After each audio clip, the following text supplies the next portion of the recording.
It's a part of American life. When something is no longer useful to you, you give it to Goodwill. You drop it in the Goodwill box, perhaps in the supermarket parking lot near you, and you've then done something good with something you no longer considered good. You may know that Goodwill donation centers employ disabled workers, but you may not realize that some of those workers are legally exempt from minimum wage protection.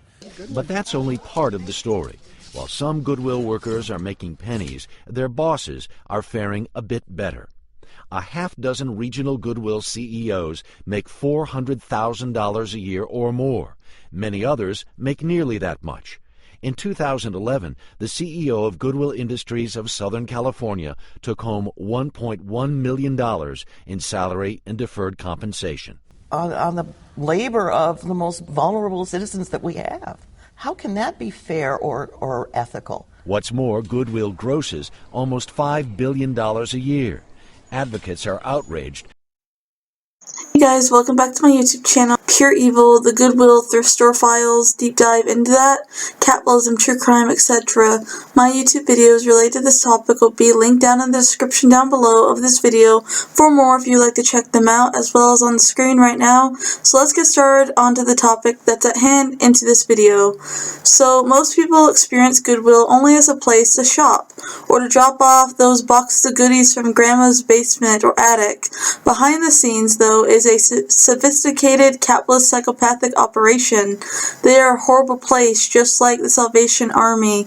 While Goodwill is known for providing jobs to disabled and formerly incarcerated workers, it is a cruel side the public seldom get to see.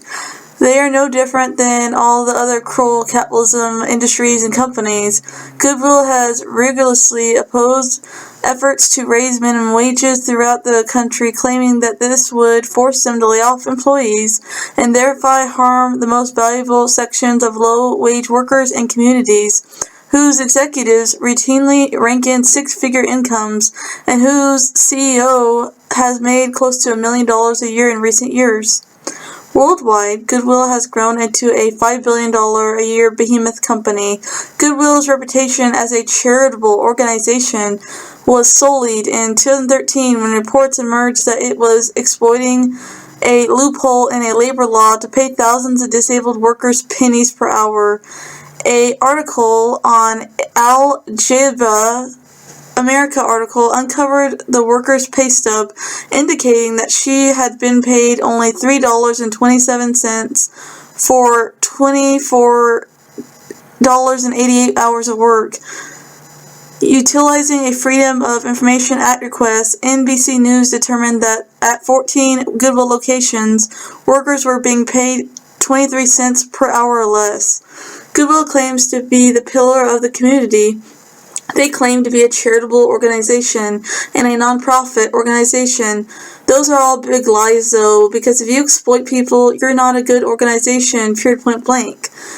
But like so many of philanthropy under capitalism, it is, in fact, a big business, a typical capitalism business, making huge sums of money and profit for few who control it, aka making money for the greedy capitalist pigs.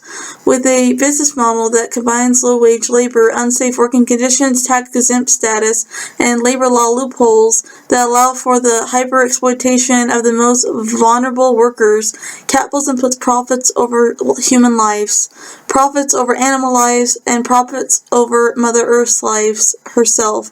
Capitalism is misery on mental health. Solidarity over charity. All these capitalist charities are snakes in the grass and opportunist vultures. The money goes from the top to the bottom. Trickle-down economics. The massive growth of Goodwill wouldn't be possible without the labor of the workers, sorting the inventory, stocking the shelves, driving the trucks, operating heavy machinery, clerking the counters, and cleaning the facilities.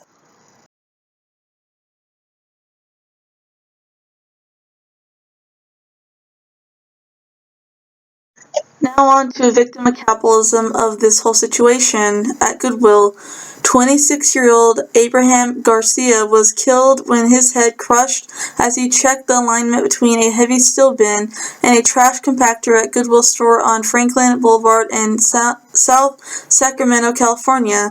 But Goodwill management didn't take any responsibility for the tragedy. Instead, they fired Goldie, banning him from the premises when he reported to work 10 days after the incident.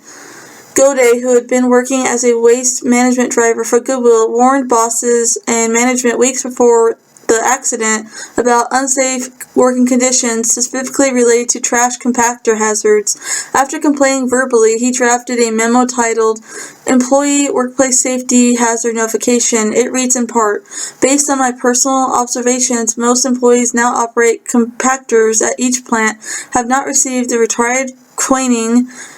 This exposes Goodwill Industries to fines in the tens of thousands of dollars from OSHA, and should an employee become injured or killed as a result of this lack of training, civil damages could climb into the millions." All of that massive liability expiry if the required training is made mandatory by company leadership and reporting supervisors are held accountable for failures to do so. Goldie had been struck by the lack of safe working conditions since he first came to the job.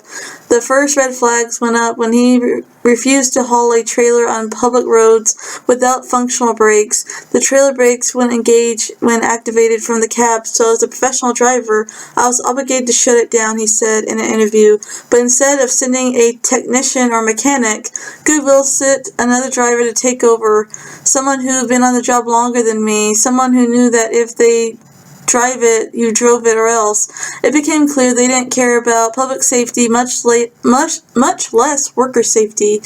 Goldie continued to document and raise such complaints throughout his 6 months of employment at Goodwill. The warnings were flatly ignored in a cruel twist of fate. Goldie was there when Garcia, the father of a 7-year-old son, met his gruesome death on the loading dock. Yet it was Goldie who was mysteriously blamed for the fatal incident.